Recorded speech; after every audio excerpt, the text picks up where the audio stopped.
Hello, hello, hello. Wow, does it feel good to say that? Welcome back to Crime Squad Podcast. This podcast features Canadian true crime cases, both solved and unsolved, and is released bi-weeklies on Fridays just in time for your weekend. I have been absent for a long period of time, and if any of you are wondering where I was, well, some of you who have listened to previous episodes might remember me saying I was pregnant. My due date was supposed to be October 18th, but because I'm considered high risk in pregnancy, my doctor wanted to admit me to the hospital in late September until a scheduled C-section on October 12th. My son, however, had other ideas, and I went into labor on September 25th. 24 hours later, my son entered this world weighing a whopping 10 pounds, 4 ounces. And from then on, it's been a whirlwind of adjusting to life with a newborn and a toddler. I am happy to be back on the saddle and researching, writing, and recording episodes. I do hope you enjoy these bi-weekly releases. Be sure to follow me on social media. On Instagram, my account is @CrimeSquadPod. Facebook, search Crime Squad Podcast. Get in touch by email at crimesquadpodcast@gmail.com. You ready for this one? Let's do it.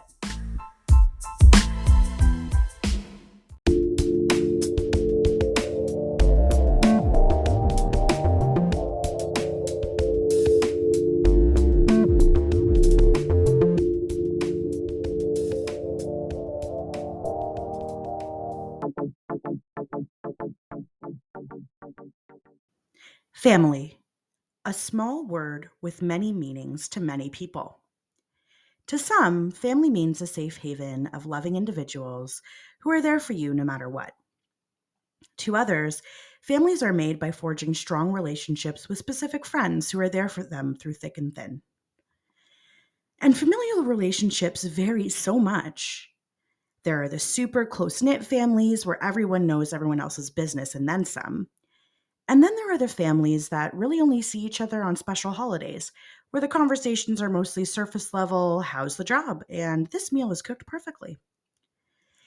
To say the word family will bring up different emotions for different people. It can be very triggering for some, including myself. I didn't have a fairy tale childhood. My relationship with my mother was a difficult one, to put it lightly. It went far beyond the well-known issues teenage girls and their mothers go through. A story for another day, perhaps. Even though most families probably get on each other's nerves at some point, most of us don't react with violence. The murder of family members by family members is called familicide. Familicide is defined as a type of murder in which an individual kills multiple close family members in quick succession, usually children, spouses, siblings, or parents. In 50% of these cases, the killer ends their own life in addition to the eradication of their family members. Interestingly, or maybe it's obvious, a 2013 study conducted on those who commit familicide indicate that of 71 cases of this brutal type of murder, 59 of the killers were males, and over half those males were between the ages of 30 to 40 years old at the time of the murders. These individuals didn't have criminal backgrounds. In fact, in most cases, they had good jobs, families, and friends. This is why these murders can be so shocking. There is usually no indication this crime will occur. Everything seems picture perfect to outsiders looking in. The criminal profile, according to Jack Levin, a professor of sociology and criminology in Boston, is as follows. A middle-aged man, a good provider, who would appear to neighbors to be a dedicated husband and devoted father. As I was researching this information, I started to wonder about my own partner. I might have given him the side eye a little bit. Are you questioning your spouse's murderous tendencies right now? My question is, what makes these men decide to one day kill their entire family, and 68% of the time themselves? Well, researchers have surmised there are 4 common areas which can lead a person to commit familicide. These are a breakdown in the family relationship and/or custody issues with children, financial issues or hardship, and cultural killings such as honor killings, and the last one is mental illness. Based on this information, around 5% of family annihilators are not the male head of the household. I could never imagine wiping out my family. I have two beautiful sons and a loving partner. Today's episode is about a family that was completely annihilated, all except their 12-year-old daughter who managed to escape the horrific event. Ready, squad? It feels so good to say that. I'm back, bitches. Let's get into today's story.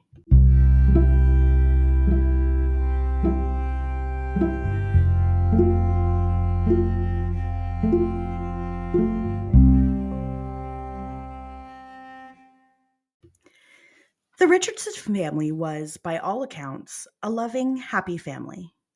They were even seen as a shining example of how to live. Mark and Deborah Richardson met in Sudbury, Ontario in 1990. Both experienced a unique life path, which not only provided a close and lasting bond, but also shaped who they both became as they aged into adulthood. Mark and Deborah were both in recovery from addiction. They met at a gym and both were open with each other about their struggle with substances. By 1990, both were sober and ready to embark on a new life with renewed vigor. Their love blossomed pretty quickly.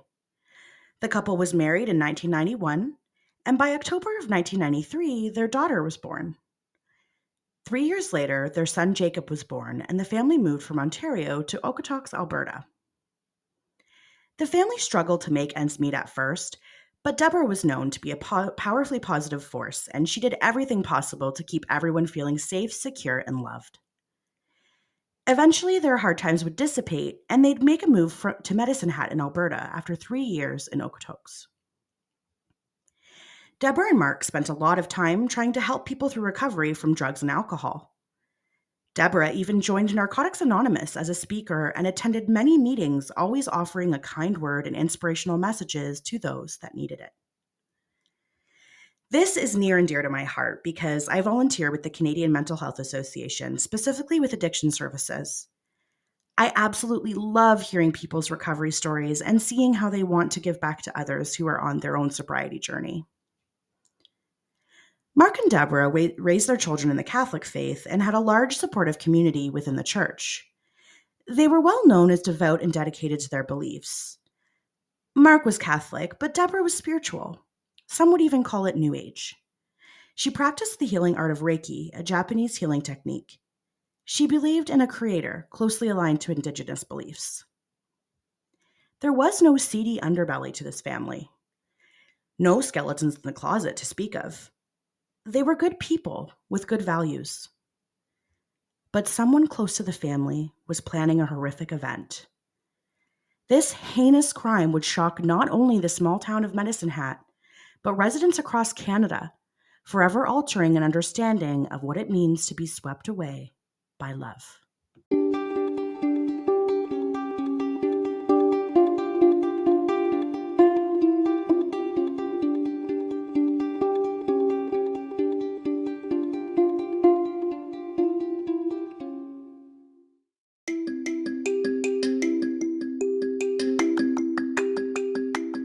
Do you remember being around the age of 12 or 13 and thinking about who you were, who you wanted to be?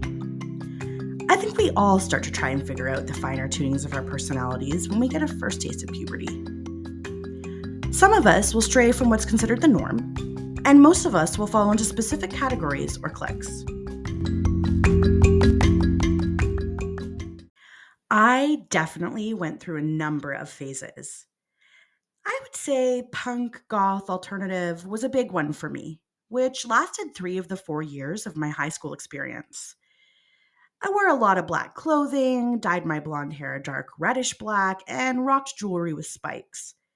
I wore men's dress shirts and ties, and I outlined my eyes in black eyeliner. I was trying to stand out from the crowd while also disliking any form of attention at all. It was a struggle for me between wanting to be independent but wanting to blend in. I went to punk rock shows, which were all-age events at local clubs. Not with the permission of my parents, mind you, but I had my ways. I knew a guy, we'll call him D, who was much older than me. I'm talking in his 20s, whereas I met him when I was 15. To outsiders, and to me now that I'm an adult, I think his involvement with a young teenager is really creepy and weird. But the 15-year-old me was excited and flattered at the attention. He had a car. He thought I was crazy and cool and edgy. We'd smoke cigarettes together and go for drives. It didn't take long for his attention to turn to something less than savory, and I quickly distanced myself from him after a specific incident between us. Why is this relevant? I see so much of myself in JR, so let's talk more about her. JR is the daughter of Mark and Deborah. JR attended a Catholic school and was a great student. She was actually part of the school's fine arts program and was very artistically inclined. It was partially this promotion of self expression that drew her into the goth subculture. As JR started to uncover her identity as a teenage girl, she started thinking about things on a broader scale. One such example was that she began thinking critically about the religious lessons she was being given at school. She began questioning why God, if such a powerful and noble force, would allow people to suffer. I think this is probably normal at a certain age if you're raised in religion, but then again, I have never practiced any sort of organized religion, and my parents didn't baptize me or encourage me to do so I really have no frame of reference. JR began hanging out at the mall, something I'm sure everyone did as they approached their teen years. The mall was a place to hang out unsupervised, to meet people, to eat food in the food court, to browse music stores for the latest and greatest from favorite bands.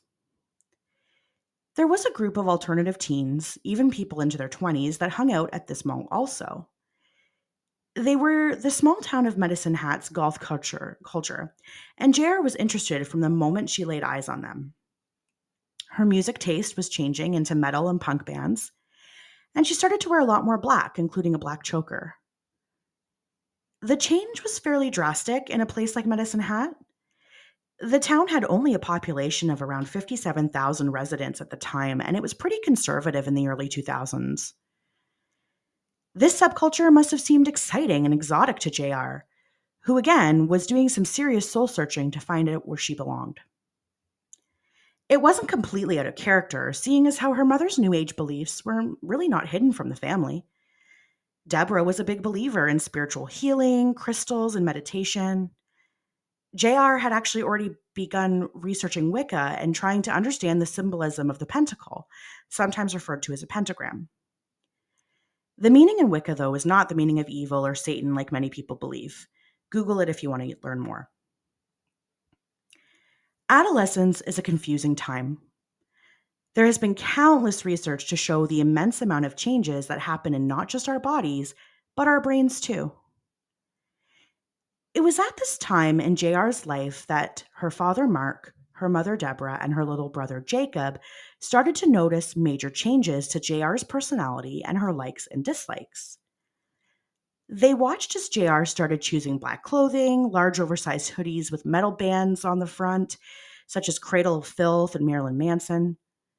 Her skirts were getting shorter, and she was accessorizing with chains and leather jewelry. She wore fishnet stockings and spiked collars.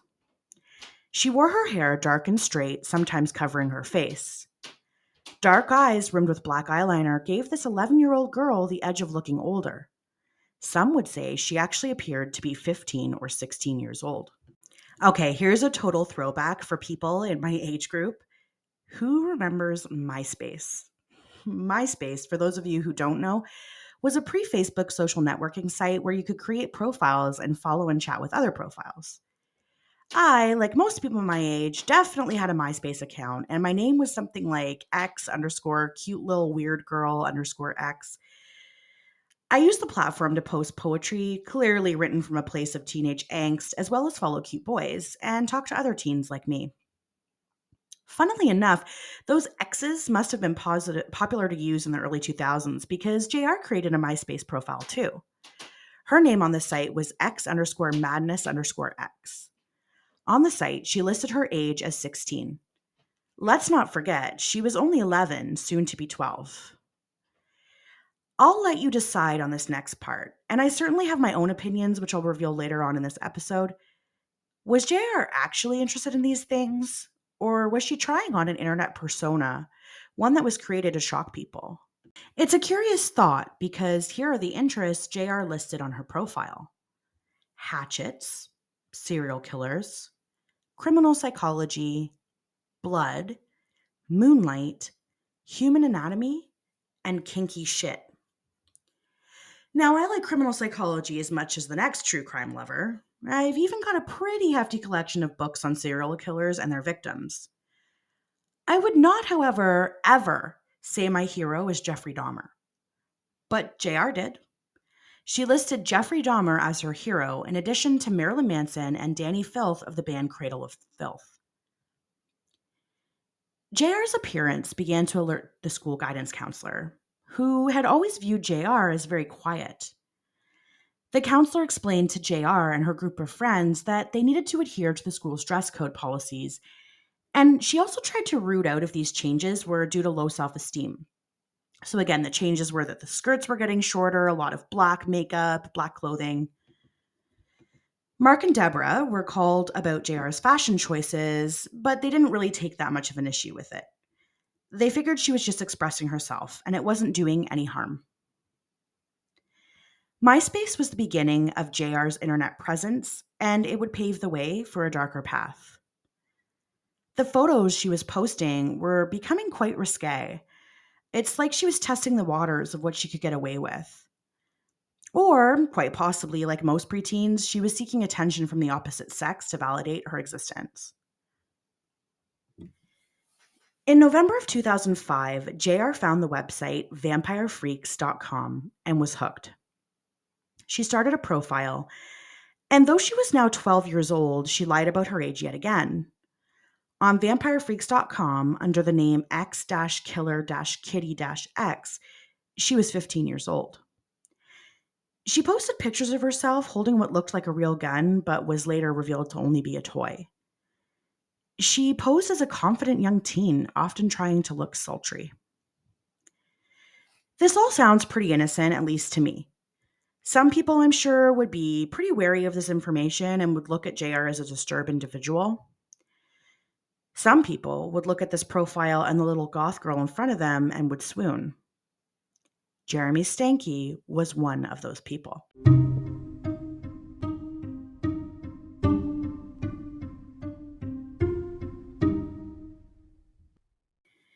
Jeremy Stanky, at the age of 23, was living in Medicine Hat with his mother in a trailer park. He was a high school dropout.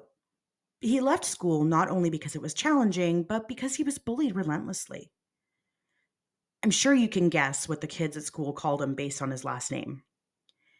If you said Jeremy Stinky, you'd be right. But Jeremy had it worse than being bullied at school. According to his mother, Jacqueline, he was severely abused by almost every single man in his life. His biological father was physically abusive to Jeremy until Jeremy was 2 years old, when Jacqueline finally left. Unfortunately, like so many other women in abusive relationships, the next relationships were much of the same. Jeremy and his mother experienced physical and mental abuse with basically all of the other men Jacqueline had in her life. Jacqueline wasn't much of a safe space for Jeremy either because of her rampant alcoholism. Jeremy began abusing pot and booze in his early teens, and then looked to other outlets for depression management. He began a regimen of self-harm, specifically using sharp objects to cut himself. Now, I just want to interject here for 1 second and explain something about self-harm. Self-harm is not considered a suicide attempt, and self-harm behaviors are more common than you might think. According to Suicide Prevention Canada, 5% of adults and 15% of youth have self-harmed at some point in their lives. Methods vary, but the most common method is cutting. Some people may hit themselves or burn themselves. There are many reasons why a person might turn to this type of behavior. There are risk factors that include, but aren't limited to, poor self-image, childhood illness or surgery, childhood sexual or physical abuse, or other childhood trauma, and neglect. Although these acts aren't considered to be an act of suicide, they can unfortunately lead to suicide. People who self-harm may get desensitized to the idea of ending their life. But there are also instances where the person accidentally causes their own death because they miscalculate the level of injury they're inflicting. Self harm is a serious issue and should be taken very seriously. If you or someone you know engages in these behaviors, I urge you to please seek help. If you or someone you care about is in crisis or immediate danger, call 911. Resources and confidential support for suicide prevention is available 24 hours a day, 7 days a week. You can call or text 988 to reach the Suicide Crisis Helpline. Kids Help Phone, the number is 1-800-668-6868, or you can text the word CONNECT to 686-868. For Indigenous peoples, there is the Hope for Wellness Helpline, which is 1-855-242-3310. The Trans Lifeline phone number is 1-877-330-6366. And there's also the website Wellness Together Canada. There is nothing to be ashamed about. So back to Jeremy. Jeremy was getting into social media like many of us in 2005. He started a Nexopia account, which is a social networking site that originated in Edmonton, Alberta. He adopted the moniker Soul Eater for himself. He professed a love of lichen folklore, also known as werewolves. In fact, he believed he was 300 years old and was a werewolf. He indicated he disliked prostitutes. Of them, he said, quote, "I like to kill them, play with their insides, then eat. Didn't your mama tell you not to play with your food?" End quote. Jeremy eventually found his way to vampirefreaks.com, where he became an online friend of none other than JR. Jeremy's profile on vampirefreaks.com said he believed in blood, destruction, guts, gore, and greed. His likes included gothic beings, piercings, tattoos, kinky things, heavy metal, blood, razor blades, and etc. You get the picture. Now, one thing about Jeremy, he did not seek or perhaps was not offered mental health assistance. Instead, he continued to try and find a group of friends that would accept him. In grade 11, he began to prefer the company of young girls. Jeremy was incredibly immature, and the girls in their early teens found him charming and cool. They looked up to him. After all, he paid attention to them. He would buy them gifts, and he had a car, a 1981 Firebird. It was in this car that JR and Jeremy met for the first time. One of JR's friends happened to know Jeremy from the goth mall scene, and they got into his car so he could do donuts in the parking lot. JR thought he was cool, and the two would soon grow closer. In late 2005, they would start dating. And remember, squad, just to refresh you, this is a 23-year-old man dating a 12-year-old girl. Deborah and Mark didn't realize just exactly what was going on with JR. They did, however, have a major issue with the frequent phone calls from older boys JR was receiving at home. They told her they did not want her associating with older guys and did not want her going to alternative punk rock shows either. JR, like most adolescent girls, thought she knew better. In late 2005, JR was getting really pissed off at her parents. Their rules just weren't working for her. So what if she wanted to go to all-age concerts and hang out at the mall? So what if she had older guy friends? Guys her age didn't understand her likes and dislikes like the older goth guys did. She was tired of being controlled. One night, Deborah and Mark told JR she had to babysit her brother Jacob while they attended a work event in the evening. Deborah got a call on her cell phone a little while after they'd left for the event, and on the line was a frightened Jacob. JR, he said, had left him alone at home to go to the store. Mark and Deborah left the event and were obviously furious with JR. She was grounded indefinitely. This, for JR, would be the last straw. Mark and Deborah were concerned, and rightfully so. They had watched their child change drastically from a happy-go-lucky preteen to a morose, distant, and disobedient 12-year-old. While they understood the need to express herself through clothing and music, they couldn't get behind JR's fraternization with literal men in their 20s. They especially did not want her dating 23-year-old Jeremy Stanky. JR was grounded repeatedly and barred from going out with friends. Her computer was taken away by Mark in an effort to stop her from talking to Jeremy. The family even entered into counseling to try and mend whatever was broken in their relationship. They wanted to understand why JR was so upset and how they could get back to communicating and living in harmony. Ever the rebellious teen, JR would sneak out and meet Jeremy any chance she got.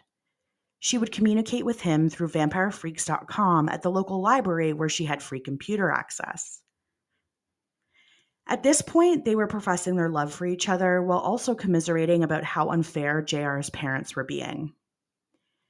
Her parents were trying to control her, and neither one of them liked it. Jeremy would write songs and poetry for JR, who was extremely flattered. The attention was something she couldn't get enough of. On March 20th, 2006, JR wrote a message to her beloved Jeremy. It read as follows. Rawr, I hate them. So I have this plan. It begins with me killing them and ends with me living with you. So we are set. I'm going to try and call you, but I really don't know if I'll be able to. They're treating me like shit. I hate them so much. But I hope this won't bring us far apart. I hope to talk to you soon and love you with all my heart. Jeremy responded with the following. Well, I love your plan, but we need to get a little more creative with details and stuff. I wish they wouldn't treat you that way. Grr. It angers me to hear that. I dislike them very much. Don't worry, I love you too, my sexy beast. I hope to hear from you soon. Take care, my love. On March 24th, Jeremy posted a poem on his Nexopia profile page. The poem, which is quite disturbing, takes on a whole other meaning in light of the conversations he and JR were having about killing JR's parents. Here's the poem, quote, My girlfriend's family are totally unfair. They say that they really care. They don't know what is going on, they just assume. As their greed continues to consume, she is slowly going insane. She continues to think that I came into her life to help her out. It's all total bullshit. Their throats I want to slit. They will regret the shit they have done, especially when I see to it that they are gone. They shall pay for their insolence. Finally, there shall be silence. Their blood shall be payment. End quote. So this goes beyond teenage angst, seeing as how Jeremy was certainly not a teenager. If you can't recall his age, he's 23 years old. JR had planted the seed, and Jeremy seemed all too eager to nurture the idea and bring it to fruition. In early April of 2006, JR snuck out of her parents' house and made her way to the trailer Jeremy shared with his mother. The two had sex for the first time, and afterward, JR made her way back to her house and snuck in. Her parents had no idea. They also had no idea of the conversations JR and Jeremy were having around killing them.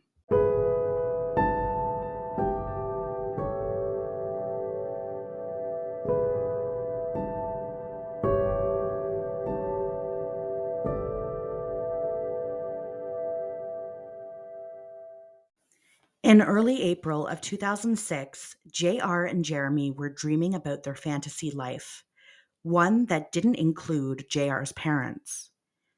They had plans of running away to Europe and buying a castle to live in.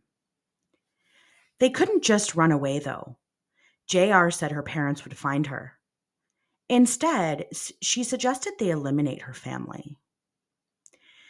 The two also discussed that after killing Mark and Deborah, it would be unfair to leave Jacob alive. Growing up without parents was inhumane for little Jacob. Therefore, he would have to die too. The pair frequently discussed ways of carrying out this heinous crime. They went down the list. Could they shoot them, stab them, knock them out, and set the house on fire? JR would later maintain she didn't have the initial idea to kill her parents, claiming it was all Jeremy. But evidence showed an email conversation from Jeremy to a person he emailed back and forth. He had been venting about JR's parents, and when the person responded to tell Mark and Deborah to shove it, Jeremy responded that they were thinking of killing her parents, and the best part was that it was JR's idea. There were other witnesses too. Two of JR's friends overheard a heated conversation between Jeremy and JR on the phone where JR was telling Jeremy she couldn't stand it anymore and she needed Jeremy to end her parents' lives. And yet another witness, someone who was at Jeremy's trailer and went to make a phone call, picked up the receiver but heard Jeremy was already talking to somebody on the phone. And that someone was JR. He distinctly remembers hearing her say, "Will you kill them?" To which Jeremy replied, "I'll think about it." On April 22nd, 2006, Jeremy and some friends started partying at his mother's trailer. There was a lot of drinking and a lot of pot smoking. JR, of course, was not allowed to go out, seeing as how Mark and Deborah were keeping a watchful eye on her. Jeremy, though, was free to do as he pleased. He and his friends finished a 12-pack of beer, raided his mother's fridge for more, and then topped it off with a bottle of vodka from their freezer. Around 9 p.m., Jeremy left the trailer to find his former roommate, Jordan. Jordan had since moved out and was living with new roommates, and the roommates said Jordan seemed agitated after he received a phone call from Jeremy. Jeremy actually ended up showing up at the new residence and pleaded with Jordan to help him kill JR's parents. Jordan refused, and Jeremy left in a huff. He returned home where his friends were still partying and put on the movie Natural Born Killers. If you don't already know, Natural Born Killers tells the story of Mickey and Mallory Knox, two lovers who kill Mallory's family for freedom, and then they go on a mass killing spree. Mallory's little brother was left alive despite the parents being brutally slain. Jeremy's friends recall he said to them, quote, "That's where it's going to be different. JR is going to kill her brother," end quote. One of the girls at the party was getting upset with Jeremy's constant talk of killing JR's family. She began to feel like it wasn't a joke and that it was reality. She asked him to stop talking about it, and Jeremy reportedly said, "If you can talk her out of it, I won't do it." Nothing more was said or done until Jeremy left the trailer yet again in the small hours of the morning of April 23rd. He drove to his friend Cam's house in search of cocaine. It was almost 3 a.m. when he entered Cam's apartment. 18-year-old Cam and his 15-year-old girlfriend Jenny were all too happy to oblige in some lines of coke, which they all snorted in Cam's kitchen. They went into the living room and started drinking. By this time, Jeremy would have been extremely fucked up on drugs and alcohol. At some point, Jenny offered Jeremy a pill of ecstasy, which he took. He then bought 2 grams of cocaine and left. While sitting in his mother's truck, Jeremy snorted the 2 grams of cocaine and then made his way to JR's house. The basement window had been left open for him. Jeremy snuck in as quietly as he could, but Deborah heard noise and went to investigate.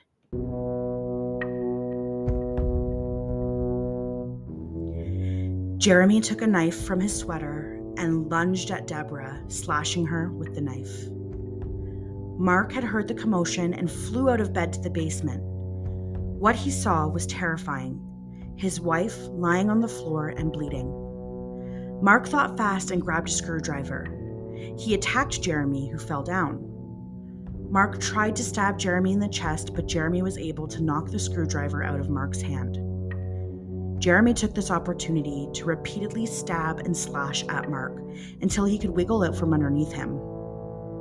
Jeremy attempted to run, but Mark grabbed him and started choking him. Jeremy again stabbed Mark. JR came downstairs at this point to see her father and Jeremy fighting. She then ran back upstairs.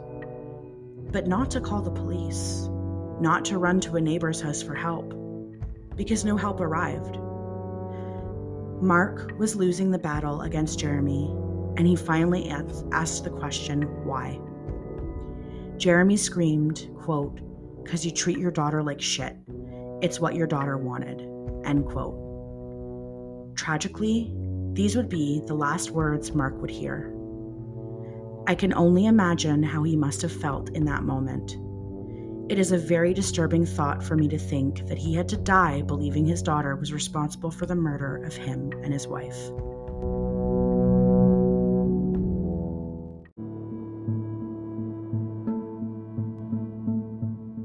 According to Jeremy, he ran up the stairs to meet JR, who gave him a hug and kiss and told him she loved him. She left him in the kitchen to go upstairs to the bedroom area, and Jeremy assumed she was packing a bag to leave the house. But she wasn't. Although JR would fiercely deny her involvement when the case later went to trial, she did admit she attempted to strangle her little brother, Jacob. When that didn't work, JR attempted to stab Jacob. Police would indicate it was clear from the blood evidence that Jacob fought fiercely for his life. Blood was spattered on almost every surface, from the walls to his toys and his bed. JR then slit Jacob's throat, took the knife to the upstairs bathroom, and rinsed it, leaving it on the counter. Jeremy was not doing well at this point. He was very amped up, likely from the drugs and adrenaline. He claims JR asked him to give her 20 minutes because she had something to do before they left. He went outside for some fresh air, but ended up taking off and leaving JR alone at the house. Once Jeremy was gone, JR did not call 911. She did not approach her parents to see if they were still clinging to life. What she did do was formulate a plan to get back to Jeremy's trailer. She called a taxi, asking for it to arrive in about 20 minutes, then stole her mother's credit card from her purse and ran to the nearby convenience store to withdraw cash for the cab. She ran back to her house and waited for the taxi. It was now close to 6 a.m.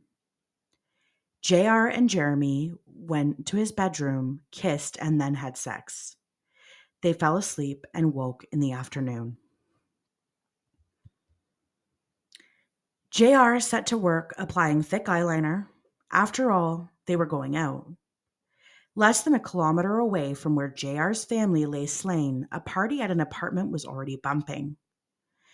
JR and Jeremy indulged in alcohol and then sat up on the couch. People at the party who were later questioned said that JR and Jeremy seemed very happy. In fact, they were all over each other. Nobody in JR's neighborhood was the wiser about what had gone on that morning. It seemed like a regular day. Jacob had a friend named Gareth who was his neighbor. The boys played together all the time. Gareth was only 6 to Jacob's 8, but the boys enjoyed each other's company and played whenever they could. At around 1 p.m. on April 23rd, Gareth asked his mother if he could go to Jacob's house to play. His mother agreed, and Gareth excitedly ran to Jacob's house. Very quickly, however, he returned home.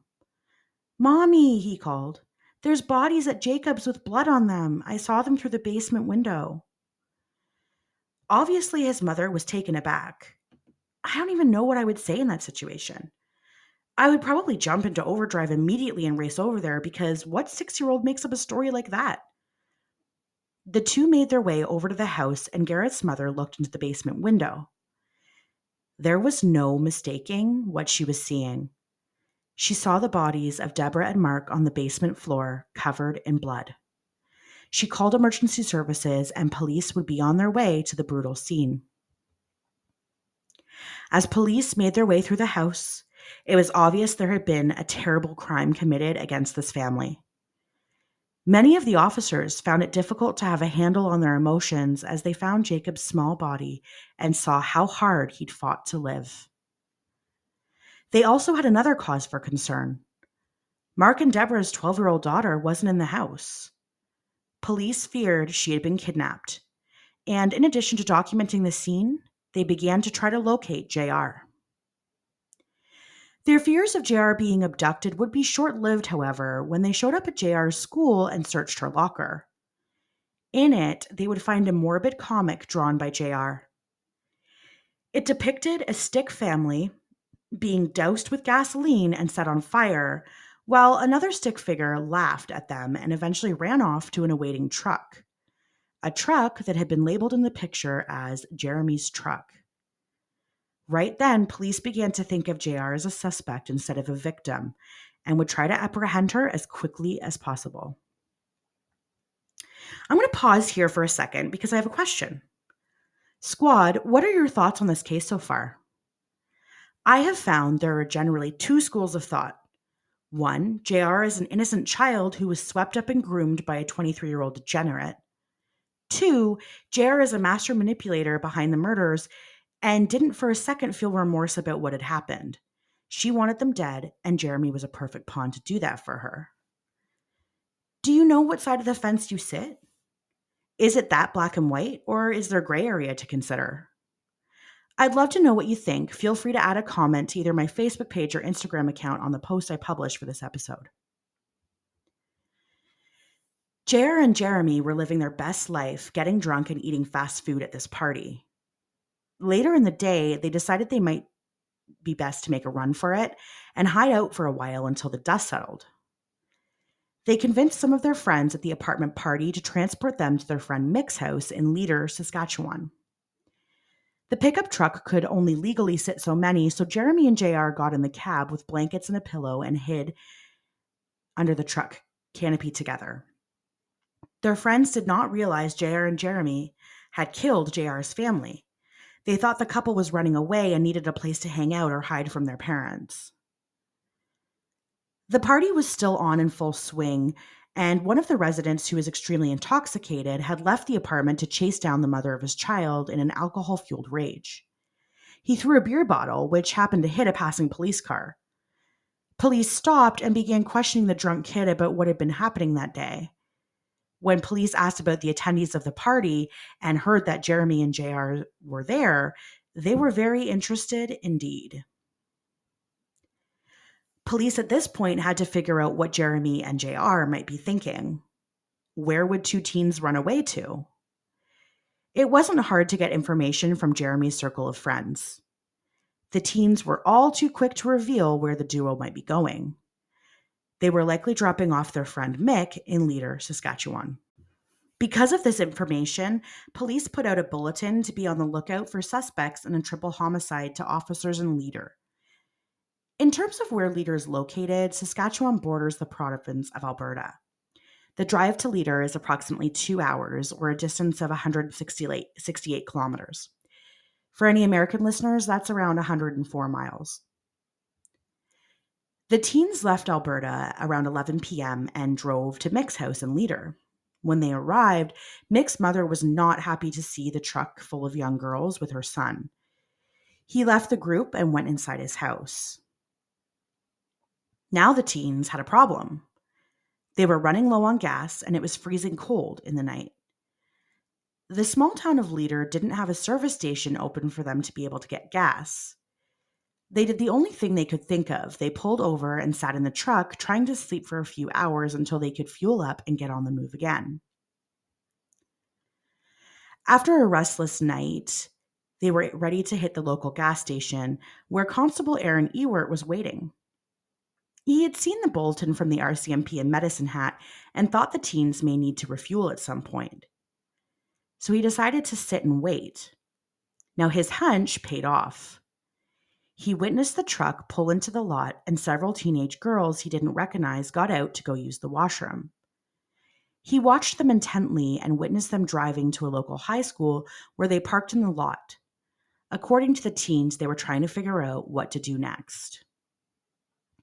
Constable Ewert called for backup, and officers approached the truck and took all of the individuals into custody, including, of course, JR and Jeremy, who were stored in the back of the cab.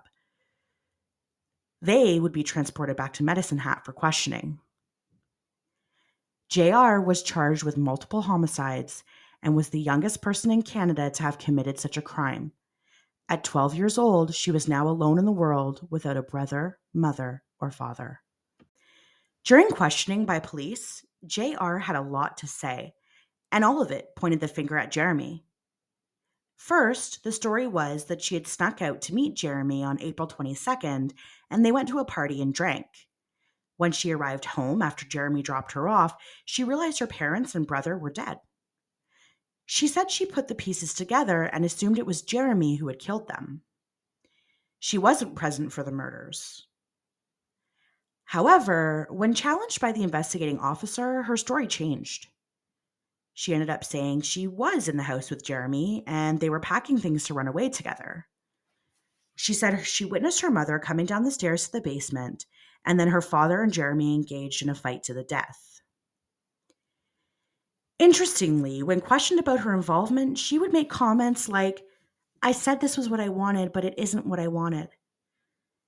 She also said Jeremy had stabbed her brother in the chest and throat. And when asked by the officer why she would allow that to happen, her response was that she and Jeremy had talked about making sure Jacob would be killed too, because he would need support and love after the death of their parents, neither of which Jeremy or JR could offer him. When asked why Jeremy entered the residence with two knives if there was no plan to end her family's lives, JR said that she and Jeremy had talked about the fact that even though she didn't want them to be killed, Jeremy may have to kill her parents because if Jeremy and JR ran away together, her parents would never stop looking for her. She said she really wanted them dead, but she didn't seriously talk about it. I'm not sure personally how talking about and planning the death of your family wouldn't be taken seriously by the person you're planning it with, but that's what we're working with. JR did eventually admit she had tried to strangle her brother while Jeremy was killing her parents, and then said she stabbed him, but only because Jeremy told her to. She said she didn't want to do it, and Jeremy took over and slit her brother's throat. She claimed Jeremy did it out of love for her because she didn't want to see her brother suffering without living parents. Jeremy would passionately deny that he'd been the one to end Jacob's life, and police investigators found something odd about the interviews. JR was completely emotionless when talking about what happened and the fact that her entire family had been annihilated. Jeremy, on the other hand, would repeatedly cry and talk about how he felt sick about what happened. When he was told what JR was saying, specifically that she had stabbed Jacob but couldn't go through with the murder, and that Jeremy had been the one to end Jacob's life, Jeremy was very upset. He loudly exclaimed that JR was the one to cut Jacob's throat. He also mentioned that he was shocked at JR's reaction to the murders. Jeremy admitted she wasn't crying and didn't at all look upset. The autopsy results would come in. It would show that little Jacob had suffered from 4 stab wounds. 2 of them were on his face, and 2 were shallow stab wounds to his chest. The loss of life, though, was from a severe gash made to his throat, which severed his thyroid gland, jugular vein, and larynx. Mark had been stabbed 24 times in the violent struggle. He had a number of defensive wounds. All signs pointed to a father who was trying to defend his family from a crazed killer. Deborah had been stabbed 12 times and also had defensive wounds. The community, in the meanwhile, was absolutely reeling. The loss of Deborah, Mark, and Jacob was tragic and shocking. When news broke that their 12-year-old daughter had been implicated in their heinous murders, it caused a huge amount of disbelief and horror. Naturally, the media played on the goth angle, which caused a frenzy of hatred directed towards people living a goth lifestyle. But what was the truth of the matter? The upcoming trial would decide.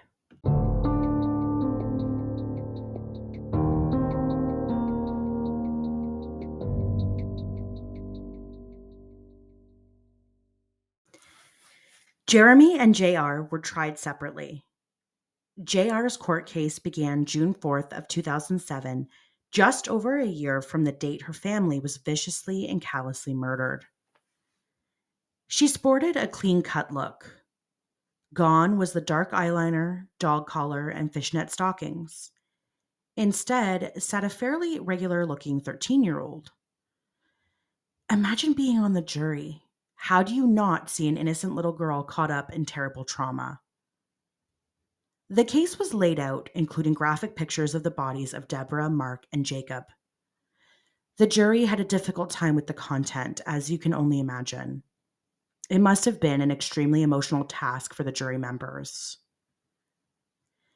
There were a number of witnesses presented by JR's lawyer, most of which were 13-year-old girls who admitted that yes, JR had said she wanted her parents dead, and yes, she had said she wanted to kill them and tried to recruit friends to help. But when asked if the girls took her seriously, they said no. After all, kids think or say these things all the time during adolescence, but they don't truly mean it, do they? Unfortunately for JR, under her cross examination, lawyer Stephanie Cleary made it all too clear that JR was not innocent in what had happened. She may not have been the killer based on her finger pointing at Jeremy, but as Stephanie Cleary established, if it wasn't a plan to murder her parents, why didn't JR call 911 when she first saw Jeremy killing her mother? Why didn't she tell her brother to run out of the house and get help? JR's defense claimed she was afraid of Jeremy and that she was afraid he would hurt her. But if that were the case, as the prosecution argued, when Jeremy left JR at the house after the murders were completed, why didn't she take that opportunity to seek help? She didn't. Instead, she stole a credit card from Deborah's purse, ran to the nearby convenience store, and took out cash to then take a cab back to Jeremy's trailer. These don't sound like the actions of someone who was forced into doing things she didn't want to do. JR's lawyer focused on the fact that Jeremy was the reported killer. But lawyer Stephanie Cleary also reminded the jury that under Canadian law, a person can be found guilty of murder without holding the murder weapon. There are, in fact, 4 ways a person can be found guilty of murder. 1, they directly commit the murder. 2, they aid the murderer by physical assistance, such as restraining a victim. 3, they abet the killer, which means encourage someone to kill. And lastly, 4, they counsel or coach the killer on how to complete the crime. After several weeks of witness testimony and evidence, the jury retired to complete their verdict. It took only 4 hours for the jury to return with their decision. A very short amount of time, all things considered. The verdict? JR was guilty of 3 counts of first-degree murder. You might think she would receive 25 years to life, as is the standard for homicide in Canada. Wrong. Human development tells us that adolescence is a crazy time. Hormones are running rampant, changes happen both mentally and physically. This is why the Youth Criminal Justice Act was enacted. Scientifically speaking, images of adult and adolescent brains show some pretty big differences. Adults tend to reason and think critically, whereas adolescents use parts of the brain that control impulsivity. Adolescents tend to have the inability to understand consequences to actions, think before they act, or self-identify and execute on changing risky or inappropriate behaviors. Under the Youth Criminal Justice Act in Canada, any sentence delivered has to be the least restrictive possible while still holding the perpetrator accountable. JR's age was a major factor in how not only the trial but the sentencing would be imposed. On November 8, 2007, JR was sentenced to the maximum sentence of 6 years in custody, followed by 4 years of supervision within the community.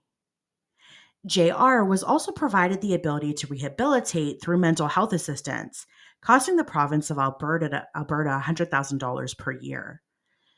She was actually diagnosed with something called oppositional defiance disorder as well as conduct disorder. This meant as long as JR served her sentence and committed no offenses for 5 years after her release, she would be granted a clean slate. Youth records are sealed, and nobody would ever know she murdered her parents and brother. Jeremy's trial took place November 17, 2008, 2 years after the brutal crime. The trial didn't have a lot of new information, as most of it was covered during JR's trial. Jeremy's defense was that there was no plan, thereby trying to obtain a second-degree murder charge instead of first-degree murder. His testimony was that he'd armed himself for protection because he'd been assaulted before, and that when he saw JR's mother coming down the stairs, he stabbed her on impulse. His attack against Mark was self-defense because Mark came running at him when he realized what Jeremy had done to his wife. Jeremy denied the testimony from his friends, the ones he tried to recruit into helping him kill JR's family. The prosecution argued that of course there was a plan, as shown by the damning text messages between himself and JR. Although JR was on the witness list, she was never called to testify in Jeremy's trial. The jury retired to determine their verdict. It took them one day and one night before they were ready to deliver their decision. Jeremy was found guilty of first-degree murder, and on December 15, 2008, he was sentenced to life in prison without the possibility of parole for 25 years. The remaining family members of Mark and Deborah provided victim impact statements, but Jeremy did not even have the decency to apologize or make eye contact as he listened to them pour their hearts out. Jeremy's trial took place November 17, 2008. 2 years after the brutal crime. The trial didn't have a lot of new information, as most of it was covered during JR's trial. Jeremy's defense was that there was no plan, thereby trying to obtain a second-degree murder charge instead of first-degree murder. His testimony was that he'd armed himself for protection because he'd been assaulted before, and that when he saw JR's mother coming down the stairs, he stabbed her on impulse. His attack against Mark was self-defense because Mark came running at him when he realized what Jeremy had done to his wife. Jeremy denied the testimony from his friends, the ones he tried to recruit into helping him kill JR's family. The prosecution argued that of course there was a plan, as shown by the damning text messages between himself and JR. Although JR was on the witness list, she was never called to testify in Jeremy's trial. The jury retired to determine their verdict. It took them one day and one night before they were ready to deliver their decision. Jeremy was found guilty of first-degree murder, and on December 15, 2008, he was sentenced to life in prison without the possibility of parole for 25 years. The remaining family members of Mark and Deborah provided victim impact statements, but Jeremy did not even have the decency to apologize or make eye contact as he listened to them pour their hearts out. Mark, Deborah, and Jacob received their own life sentences because unfortunately they won't have a chance at being released from prison. They all lost their lives because of this meeting between Jeremy and JR, their daughter. Now, I don't know if it's one of those situations where maybe JR wouldn't have had these thoughts if she hadn't met Jeremy. I mean, you could sit and say, what if, a million times over. What remains, though, is that 3 beautiful souls lost their lives. And not even just lost, but brutally ripped away from them. The remaining family members of Mark, Deborah, and Jacob can only remember them what they were like in life. Fact is, the void could never be filled by anything. They are truly missed. Rest in peace, Mark, Deborah, and little Jacob Richardson.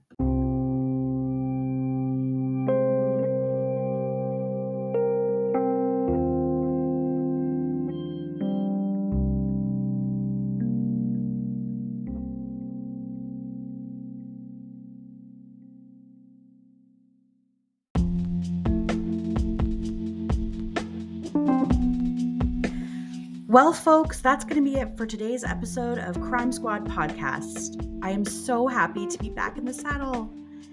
If you enjoy the way I tell these stories of crimes that have taken place in Canada, be sure to subscribe wherever you listen to podcasts so you don't miss any of my episode drops. Also, tell a friend. Word of mouth has been an amazing way of growing my podcast. Thank you to my loyal squad. A few of you reached out and asked me when I'd be starting up again, so that means you're missing me, and the feeling is mutual. Be sure to follow my Instagram at Crime Squad Pod. I also started a Facebook account. Crime Squad Podcast is how you can find that one. Otherwise, feel free to drop me a line at my email, crimesquadpodcast@gmail.com. You can say hi or shoot me an idea for an episode. You can also send me a DM on Instagram if you prefer. Life might be busy with 2 kids, but we're starting to find a routine, which means I can continue to drop bi-weekly episodes for y'all. I still have to finish The Devil's Playground, the series that explores the deaths that have occurred at the Elgin Middlesex Detention Center, so stay tuned for that. If you're wondering also why I didn't use the real name of JR, I'll explain that at the very, very end of this episode. Always remember, stay safe, and be kind to each other. Hey squad, the reason I didn't use JR's real name is because under the Youth Criminal Justice under the Youth Criminal Justice Act, because JR was under 18 at the time of the murders, she could not be identified. In this episode, I used a number of Canadian sources that also did not identify JR, so I went with the same to be safe. If you wanted to, though, you can absolutely Google this case and you will find photos of JR as well as her real name from non-Canadian news outlets or websites. Thanks for listening. See you in 2 weeks.